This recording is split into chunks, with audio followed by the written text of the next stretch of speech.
فلا مضل له ومن يضلل فلن تجد له وليا مرشدا أشهد أن لا إله إلا الله وأشهد أن محمدا عبده ورسوله لا نبي بعده اللهم صل وسلم على نبينا محمد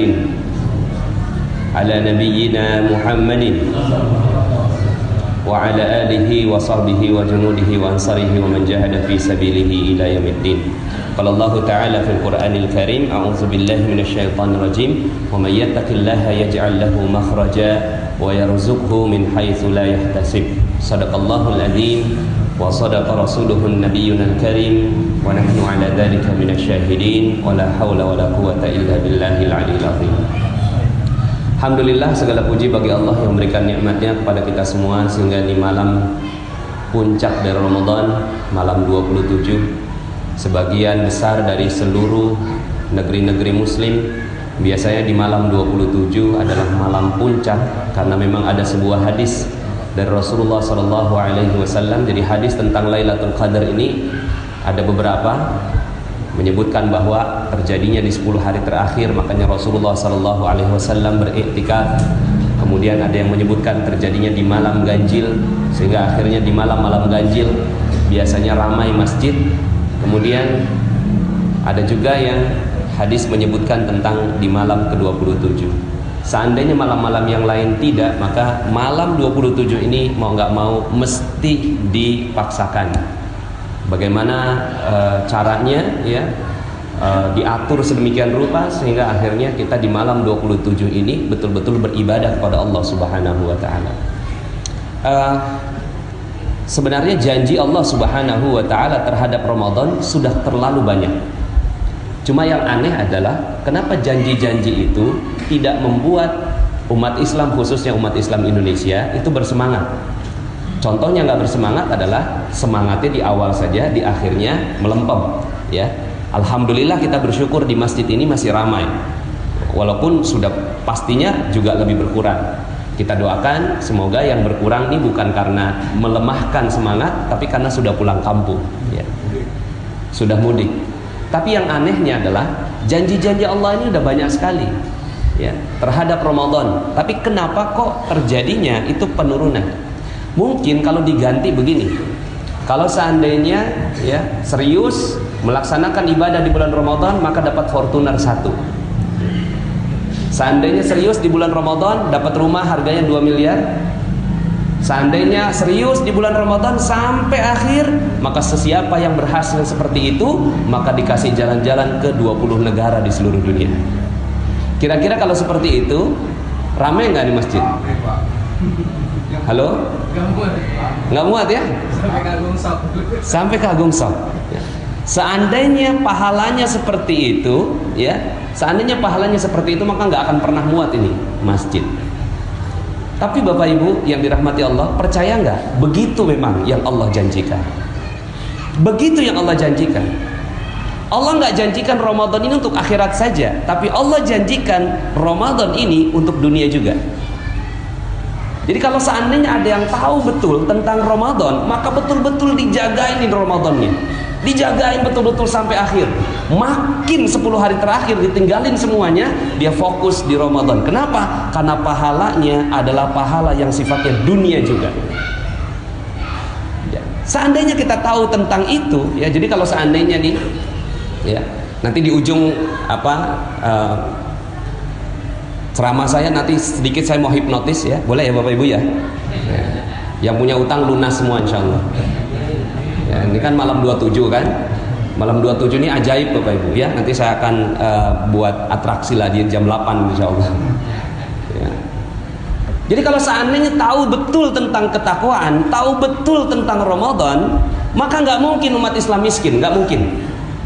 Umat Muslim nggak mungkin miskin. Nggak mungkin terjadi pengusiran luar batang di Jakarta, nggak mungkin. Nggak mungkin punya utang, nggak mungkin terusir dari rumah kontrakan, nggak mungkin berbagai masalah muncul kalau benar-benar memahami tentang konsep Islam dengan baik. Memahami konsep Islam dengan baik kan gini, kita berpikir Islam ya, kalau apa konotasinya Islam? Islam tuh miskin, jorok ya, kemudian tak berpendidikan, buang sampah sembarangan, betul? Ini yang di kepala kita kalau bicara tentang Islam. Ya. Kalau bicara tentang Barat, jaya, bersih, rapi, kotanya luar biasa, ya. Itu yang terbayang di kepala kita. Padahal yang harusnya terjadi adalah kalau dia sudah masuk Islam, udah nggak mungkin miskin, nggak mungkin punya utang, nggak mungkin punya masalah, semuanya masalah beres. Allah semua yang beresin. Masya Allah. Seandainya tahu betul tentang konsep ini. Jadi yang selama ini kita pahami adalah kalau udah masuk Islam dapatnya nanti di akhirat, di dunia kagak dapat. Kata siapa? Di dunia dapat juga. Kalau nggak dapat di dunia, yang salah bukan Allah, yang salah kita. Kalau di dunia ini masih miskin, di dunia masih punya utang, berarti ya yang salah bukan Allah, yang salah kita. Karena sifatnya rezeki datangnya seperti air banjir, Bapak Ibu. Air banjir itu air bah, dia datang dari atas, kita ada di bawah. Kalau air dia dari atas banjir, kemudian kita ada di bawah, ada nggak yang nggak kena air? Nggak mungkin nggak ada ya. Semua kena ya. Kenapa? Karena banjir. Rezeki Allah nih banjirnya kayak gitu. Rezeki Allah datang banjirnya itu seperti banjir dari atas, kita di bawah, bukan lagi dapat rezeki, kelelep sama rezeki, tenggelam sama rezeki. Kalau tahu konsepnya. Tapi kenapa kok kita dapatnya cuma UMR? UMR ini tetesan rezeki namanya. Jadi ada yang netes dikit, nah itu tetesan rezeki namanya UMR. Kenapa kok ada orang yang dapat rezeki, ada orang yang nggak dapat rezeki, padahal turunnya begitu sama? Ada satu yang membuat dia tidak mendapatkan rezeki. Apa itu?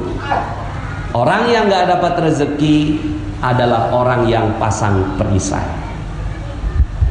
Dia pasang benteng, pasang perisai kenceng-kenceng, dan dia cinta betul sama tuh perisai.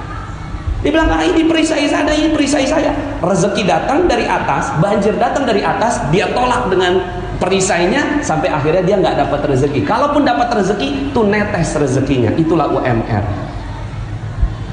Jadi sebenarnya kalau bicara tentang konsep rezeki, rezeki itu datangnya banjir. Yang nggak dapat adalah orang yang cinta betul sama perisainya. Apa perisainya? Perisainya adalah dosa. Udah nggak ada yang lain. Dosa. Cinta betul sama perisainya, cinta betul sama dosanya, dan dia menganggap bahwa hidupnya adalah hidup harus dengan dosa. Kalau nggak pakai dosa nggak rame katanya. Kalau nggak pakai dosa nggak seru katanya. Makanya akhirnya orang siap untuk nonton bola. Katanya sekarang lagi musim bola sekarang, betul? Benar ya? Suka betul nonton bola. Berapa jam tuh bola? 1,5 jam dengerin ceramah 20 menit, itu pantatnya panas Bapak Ibu. Tapi kalau nonton bola 1,5 jam, kenapa? Karena dia cinta betul sama yang namanya bola, dan bola itulah perisainya. Tapi perisainya ini yang dia cintai. Nah, ini kebalik konsepnya. Kalau dia tahu betul, maka rame ini masjid. Seandainya dia tahu bahwa yang harus dilakukan bukan cari rezeki, bukan cari rezeki. Ngapain cari rezeki? Yang perlu dilakukan adalah itu lepas perisainya, maka rezeki langsung datang. Yang tadi saya bacakan di dalam rakaat yang kedua, itu dakwahnya Nabi Nuh alaihi salam. Dakwahnya Nabi Nuh, beliau mengatakan, faqultu astaghfiru rabbakum innahu kana ghaffara. Minta ampun sama Allah, maka Allah akan melepas perisai kamu. Begitu Allah buka nih perisainya, lepas aja perisainya. Kok cinta betul sama perisai? Kok cinta betul sama dosa? Mata ngelihat yang maksiat, itu kalau nggak dilihat rugi. Dengerin lagu-lagu, kalau nggak didengerin nggak asik. Ini cinta betul kita dengan perisai kita. Terus kemudian nyakitin orang, bikin orang tersinggung, kayaknya kok seru. Gosip, kalau nggak digosok ya nggak makin sip. Kalau nggak ngomongin orang kayaknya nggak seru. Padahal itu Masya Allah, itu perisainya ya. nggak durhaka sama orang tua, kayaknya nggak seru gitu. Lah kita cinta betul nih sama perisai, sampai akhirnya kata Allah, faqultu astaghfiru rabbakum innahu kana ghaffara. Lepas itu, lepas perisainya. Udah itu doang, lepas perisainya. Setelah lepas, apa kata Allah? Yursilis samaa alaikum midrara, maka Allah akan turunkan hujan yang lebat dari atas langit. Tuh. Kalau hujan masih tanda petik nih, hujan bisa banjir, ya kan? Ini konotasinya masih macam-macam. Wah, ini maksudnya hujan mungkin keberkahan dan seterusnya. Enggak. Ayat berikutnya Allah, oke, kalau kalian nggak paham tentang hujan, kalau kalian nggak paham tentang rezeki itu namanya hujan, maka Allah tambahkan kalimat yang lebih jelas, wa yumditkum bi amwal. Dan Allah tambahkan amwal. Allah nggak bilang tambahkan keberkahan, Allah nggak bilang tambahkan pahala, Allah nggak bilang tambahkan rezeki, enggak, langsung Allah katakan wa yumditkum bi amwal, dan Allah akan tambahkan harta dalam bentuk jamak, amwal, bukan mal, al amwal. Jadi ini janji Allah Subhanahu wa ta'ala bagi mereka-mereka yang betul-betul melepas perisainya, maka rezekinya akan berlimpah ruah datang pada dirinya. Masya Allah, ya. Maka yang perlu kita sibukkan itu bukan cari rezeki. Ngapain cari rezeki? Wong rezeki udah ada. Yang kita perlu lakukan adalah bongkar itu perisainya. Allah tambahkan lagi, wa yumdikum bi amwalin wa banin. Allah tambahkan anak-anak. Anak-anak di sini bukan hanya anak biologis, tapi anak-anak perusahaan, cabang-cabang bisnis. Itu Allah tambahkan. Wa yumdikum bi amwalin wa banin wa yaj'al lakum jannat, dan Allah kasih kepada kalian kebun-kebun gratis semuanya. Dari selain bisnis Anda, selain penghasilan utama, ada jannat, ada kebun-kebun yang lain. Wa yaj'al lakum anhara, dan kamu bukan yang nyiramin itu kebun-kebunnya udah ada sungainya masing-masing sendirian. Masya Allah. Ini janji Allah.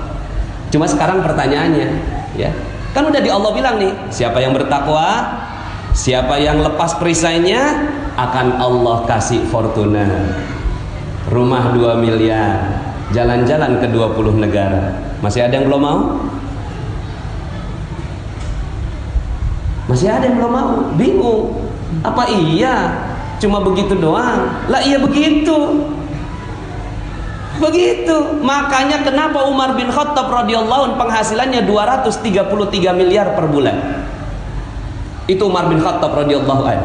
Hartanya dalam kitab Dokter Fikih Ekonomi Umar bin Khattab radhiyallahu anhu, Dr. Jarima mengungkapkan beliau punya 70.000 ladang pertanian, masing-masing ladang pertanian harganya 160 juta. Jadi kalau dikalikan sekitar 11,2 triliun itu hartanya Umar bin Khattab radhiyallahu anhu. Ya. Tapi dengan sebegitu kayanya Umar, beliau sudah masuk sampai tahap selanjutnya dari kekayaan, yaitu udah nggak butuh kekayaan. Kekayaan datang, udah banjir, lalu kemudian dia katakan, oke, bukan ini yang aku inginkan surga. Tapi tahap pertamanya dapat harta dulu. Dapat harta, lalu kemudian setelah itu, aduh, ini udah mabuk nih, udah 233 miliar per bulan, Pak. Kalau Bapak Ibu sekarang dapat 233 miliar per bulan, ngapain? Insya Allah. Oke lah, kalau itu udah nggak ada sekarang, udah nggak ada tuh 233 miliar, udah nggak ada, cuma sejarah doang mencatat. Sekarang ini sahabat yang lain yang namanya Utsman bin Affan radhiyallahu anhu, orangnya udah nggak ada. Orangnya udah nggak ada. Kapan nggak adanya? 1400 tahun yang lalu. Udah nggak ada 1400 tahun yang lalu. Sekarang rekeningnya masih hidup. Rekeningnya Utsman bin Affan masih ada di salah satu bank di Saudi Arabia, dan uangnya berlimpah. Itu uangnya nggak habis-habis untuk memberikan kepada jamaah-jamaah haji yang mereka tidak punya modal, tidak punya keuangan. Itu diambil dari uangnya Utsman bin Affan radhiyallahu anhu. Namanya Utsman bin Affan. Sampai sekarang sumurnya masih ada. Dan sampai sekarang ini Utsman bin Affan akan membangun sebuah hotel di Madinah. Mana orangnya? Udah meninggal, tapi Utsman bin Affan yang membangunkan. Masya Allah, 1400 tahun yang lalu. Kita orangnya masih hidup, rekeningnya udah nol. kitanya masih ada, rekeningnya udah habis. Ya, makanya kan kalau ada apa lelucon ya, gurauan, itu semua orang pada minta maaf, sampai ATM aja minta maaf. Maaf, pulsa Anda habis. Nah, Bapak Ibu yang dirahmati Allah Subhanahu wa taala, terus gimana konsepnya? Enggak kerja. Ya, bukan begitu. Kerja begini, kerja artinya seperti cicak-cicak di dinding. Ini lagu bagus sekali konsep ini. Cicak-cicak di dinding diam-diam merayap, diam-diam aja. Cari rezeki itu diam-diam, ya. Diam-diam merayap. Baru kemudian kata Allah apa? Ya, kata si yang pembuat lagu ini, datang seekor nyamuk tuh. Yang datengin siapa? Allah. Datang seekor nyamuk. Kalau udah datang seekor nyamuk tuh, nyamuknya nggak hap gitu, nah ini namanya nyamuk nggak cerdas. Udah dikasih rezeki sama Allah nggak ditangkap, makanya lagunya hap gitu. Lalu ditangkap. Pernah nggak ngelihat ada cicak jatuh? Sering ya. Lah itu dia lagi mau nyari nyamuk. Lagi nyari nyamuk, nyamuknya datang, hap, pas hap itu mulutnya, lidahnya udah nyejulur, kagak ketangkep, jatuh. Tapi apa yang terjadi sama si cicak? Naik lagi, diam-diam merayap. Datang seekor nyamuk, hap, begitu. Yang dilakukan oleh umat Islam begitu aja. Sholat tepat waktu, pas azan tinggalin semuanya, masuk dalam masjid, zikir, ya. Sholatnya bersama dengan imam di takbiratul ihram yang pertama, lalu kemudian keluar aja, celingak-celinguk, silaturahim, dapat rezeki. Ya begitu dah konsepnya. Sekarang kita diajarkan untuk konsep yang tidak benar, sehingga akhirnya yang terjadi adalah masjid kita kosong, padahal masjid sepatutnya penuh sekali. Makanya Ramadan janjinya Allah nggak begitu. Janjinya Allah kan umat Islam udah pada cerdas semua. Wa may yattaqillaha yaj'al lahu makhraja wa yarzuqhu min haitsu la yahtasib. Barang siapa orang-orang yang bertakwa, maka Allah buka semua masalahnya. Allah buka semua masalahnya dan akan diberikan rezeki dari arah yang tidak disangka-sangka. Ini kan harusnya cerdas memahami ini. Makanya Allah janjinya Ramadan, man shoma ramadhana imanan wa ihtisaban ghufira lahu ma taqaddama min dzambi. Barang siapa yang berpuasa dengan penuh iman, dengan penuh penghisapan, dengan penuh perhitungan, maka Allah akan buka perisainya. Tuh, janji Allah nggak ada yang lain tuh. Allah janjinya dibuka perisainya. Ketika dibuka perisainya, kira-kira rezekinya bagaimana? Masya Allah. Salah satu perisai, ini yang mau saya bongkar nih. Perisainya banyak sekali, dan ini yang kita akhirnya perlu tahu dan perlu memahami ilmu perisai namanya, ya, ilmu perisai. Nah itu saya alhamdulillah bukunya udah insya Allah sebentar lagi jadi, di bulan Agustus insya Allah terbit. Itu saya buka tuh semua perisai-perisai yang membuat akhirnya kita terhalang dari rezeki. Jadi ternyata yang kita perlu lakukan hanya ini aja. Yang kita perlu lakukan hanya bagaimana kita membongkar perisainya. Salah satu yang saya bongkar adalah utang. Nih, setelah ini saya mau hipnotis Bapak Ibu semua sehingga akhirnya hutangnya lunas. Ya. Kemarin kan Pak Sawal nanya, lagi ngapain Pak Nas? Ini lagi bikin buku. Ini kalau orang baca buku saya langsung lunas utangnya. Kok kata Pak Sawal, kok seru juga tuh. Tapi apa iya bisa? Nah, ya udah deh. Supaya nggak nunggu bukunya, saya praktekkan di sini. Bismillah, ini duduknya agak-agak ini ada mau yang lunas utangnya? Yang mau lunas utangnya duduknya agak benar-benar dikit ya. Gini Bapak Ibu, ini saya kasih tahu konsepnya. Namanya konsep law of projection. Apa itu law of projection? Law of projection berkata bahwa ada laptop, ada proyektor, betul? Kemudian ada layar. Berarti ini alhamdulillah udah punya layar.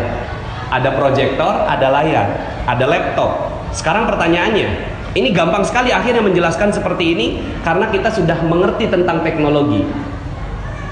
Apa yang ada di laptop dengan apa yang ada di layar itu sama atau beda? Sama, pasti sama. Kalau saya pencet spasi, langsung dia berubah. Di laptop berubah, di layar berubah. Betul? Ini namanya law of projection. Apa yang terjadi sebenarnya? Yang terjadi adalah si proyektor ini memancarkan cahaya yang tidak berhenti, terus gitu. teng teng teng teng teng teng, sampai akhirnya si laptop itu di layar sama persis. Nah Bapak Ibu, nasib kita itu seperti layar. Nasib kita seperti layar. Dan proyektornya Allah kasih di setiap kita, namanya otak. Otak kita adalah proyektor dan dia ini memancarkan energi teng teng teng teng setiap saat. Jadi dia memancarkan energi berapa kali? Sehari 60.000 kali.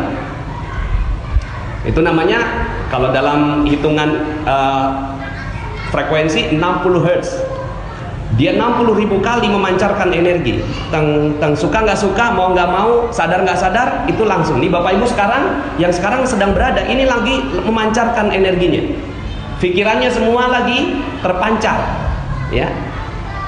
Nah, apa yang ada? Laptopnya apa laptopnya? Laptopnya adalah pikiran, nggak kelihatan. Pikiran. Pikiran itu di dalamnya otak. Otak inilah mesinnya. Layarnya nasib kita.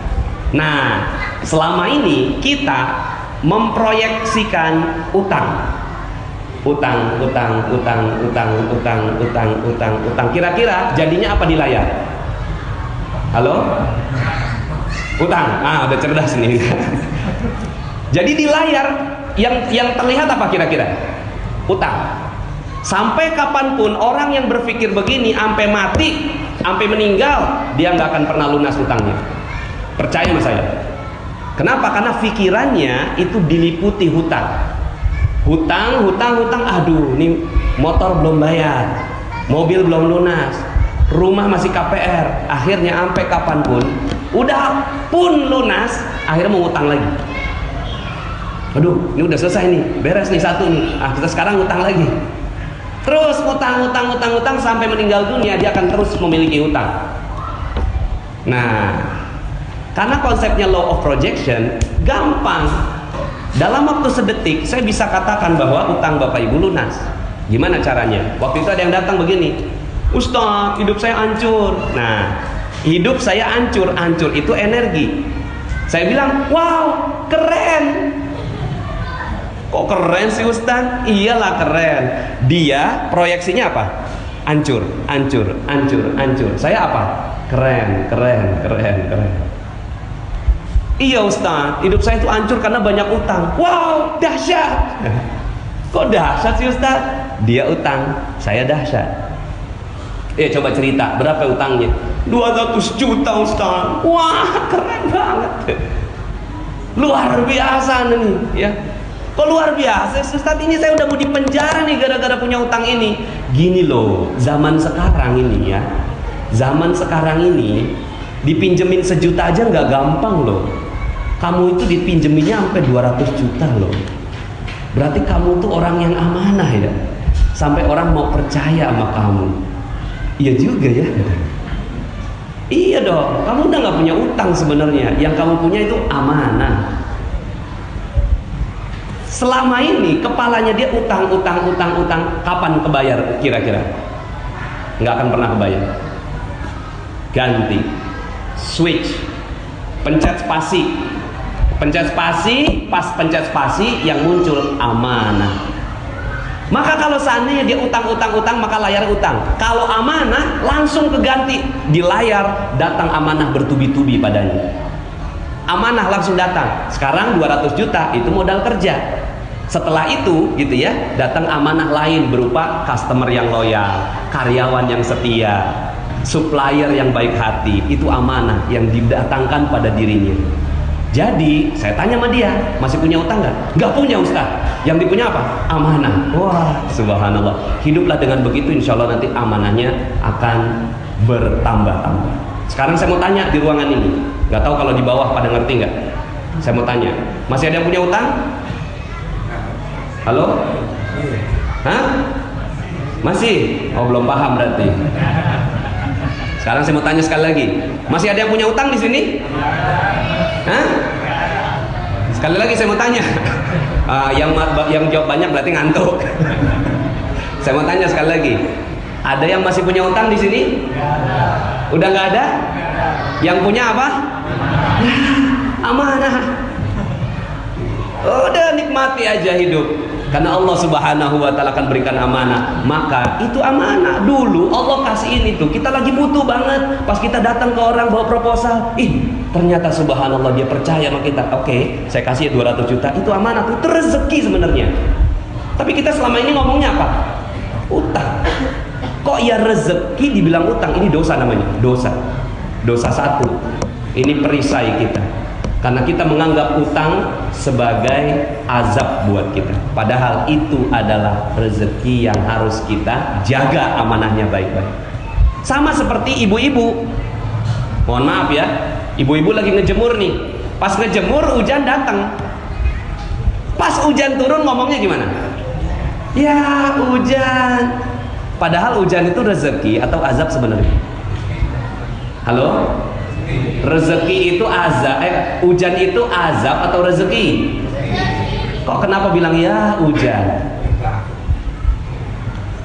Saat itu dia menolak rezeki. Maka ya, saya buka satu lagi deh, perisai kedua, supaya ini 5 menit boleh ya? Kalau saya punya di kantong saya ini ada permen. Di kantong saya ada permen, cuma permennya udah nggak ada bungkusnya. Saya kasih, ada yang mau makan? Di kantong saya udah ada permen, tapi udah nggak ada bungkusnya. Saya kasih, siapa yang mau? Nggak mau. Akhirnya ternyata di sebelah kiri saya ini masih ada permen yang alhamdulillah masih ada bungkusnya. Pas saya keluarkan, gitu ya, pas masih ada bungkusnya, masih rapi. Siapa yang mau? Ada yang mau? Pasti mau, betul. Nah, misalnya bapak mau nih. Pas udah mau dimakan, pas dimakan bungkusnya diapain? Anda nih maunya apa sebenarnya? Halo? Kan saya tadi kasih nggak ada bungkusnya. Udah benar-benar udah saya kasih nggak ada bungkus. Ini bagus banget nih, ini. Ya silakan. Nggak mau. Pas saya kasih ada bungkus, ya bungkusnya dibuang. Saya tersinggung dong. Sebenarnya yang Anda mau apa sebenarnya? Hah? Yang dimau adalah itu permen yang bersih, betul? Bapak Ibu, Allah kasih rezeki dengan cara begitu. Allah kasih rezeki nggak mungkin langsung rezekinya, perlu ada bungkusnya. Bungkusnya kita nggak butuhkan. Bungkusnya itulah yang namanya musibah, ujian, cobaan, hal yang kita nggak butuh. Pas setelah itu apa yang kita lakukan? Yang kita lakukan kita buang. Tapi sebenarnya ada nggak sih tukang kurir Tiki JNE datangnya kagak pakai bungkus? Coba kalau seandainya datangnya, maaf Pak, ini nggak ada bungkusnya nih, ya. Kira-kira Anda mau terima nggak? Oh, komplain saya. Nanti gimana kalau seandainya ada apa-apa nih, betul?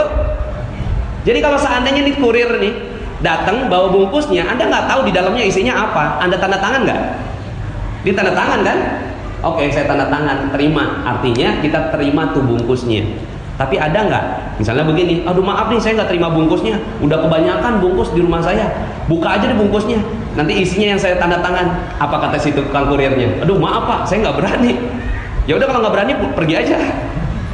Itulah yang kita lakukan setiap hari. Ini rezeki datang berupa hujan. Pas lagi ngejemur, hujan turun. Ya hujan, itu bungkusnya. Tapi apa yang kita lakukan? Kita usir malaikat pembawa rezeki. Siapa namanya? Anak-anak nggak boleh jawab. Anak-anak nggak boleh jawab. Karena anak-anak nggak cari rezeki. Anak-anak nggak cari rezeki. Saya mau tanya bapak-bapak, Pak, namanya malaikat pembawa rezeki siapa? Tuh, mau dapat rezeki nggak kenal. Halo, halo. Ini perisai berikutnya.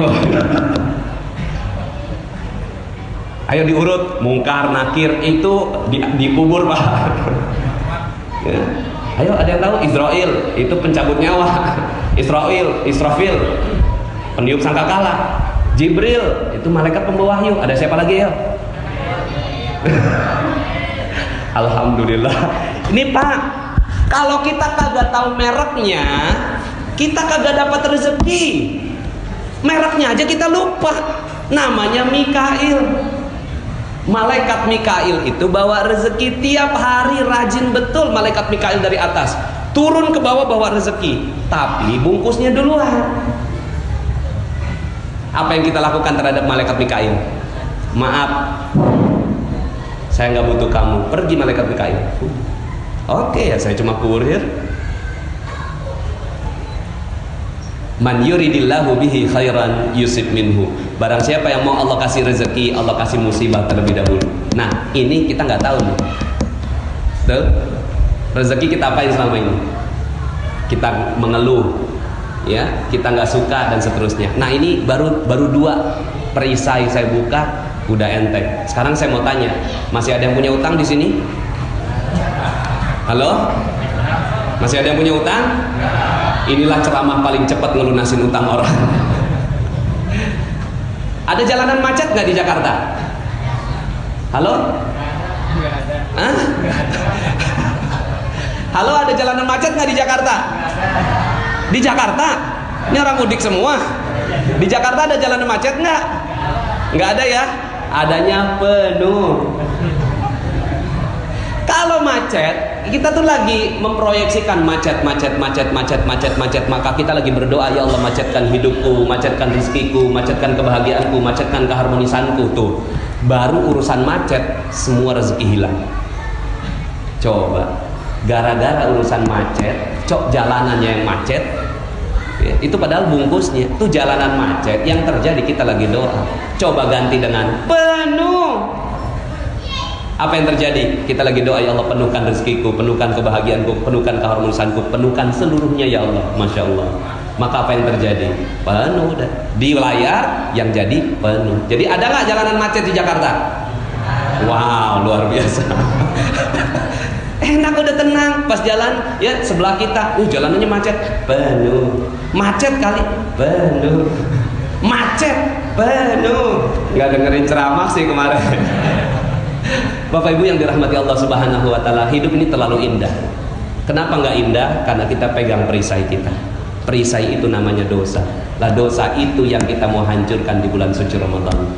Ini malam 27, kalau kita tahu dosanya diangkat oleh Allah. Dosa kita berapa banyak kemarin? Yang hidup dari umur tahun, mungkin yang baliknya 11 tahun, sekarang ini umur 51 tahun, berapa tahun tuh dosanya? 40 tahun. 40 tahun dosa. Berdosa terus 40 tahun. Terus Allah turunkan Lailatul Qadar, nilainya 83 tahun. Kebayar nggak nih dosain 40 tahun? Kebayar. Selesai didapat Lailatul Qadar, jadi konglomerat. Percaya sama saya? Percaya? Iya dong. Nih dapat Lailatul Qadar, jadi konglomerat. Islam insya Allah berjaya di Indonesia kalau semuanya dapat Lailatul Qadar. Kenapa? Dosanya hilang. Jadi serius untuk ngejar Lailatul Qadar, walaupun belum tentu malam ini, bisa jadi kemarin. Ya udah deh, tahun depan lagi kita kejar. Tapi ya iyalah, Bismillah, insya Allah malam 27 ini kita kagak merem, mata kita melek sepanjang malam. Kita jaga itu Lailatul Qadar agar semua dosa-dosa kita dihapuskan oleh Allah Subhanahu wa Ta'ala. Mudah-mudahan Allah Subhanahu wa Ta'ala memudahkan langkah kaki kita untuk berserius dan bersungguh-sungguh untuk mendapatkan ampunan dari Allah Subhanahu wa Ta'ala. Makanya tidak ada yang Allah janjikan buat kita. Kenapa? Karena rezeki udah ada rezeki. Yang enggak ada adalah ampunan Allah, dan itu yang sekarang kita sedang kejar, sekarang kita butuhkan. Demikian, mohon maaf atas segala kekurangan. Aku lupa lihada, fastaghfirullahaladzim li wa lakum. Assalamualaikum warahmatullahi wabarakatuh.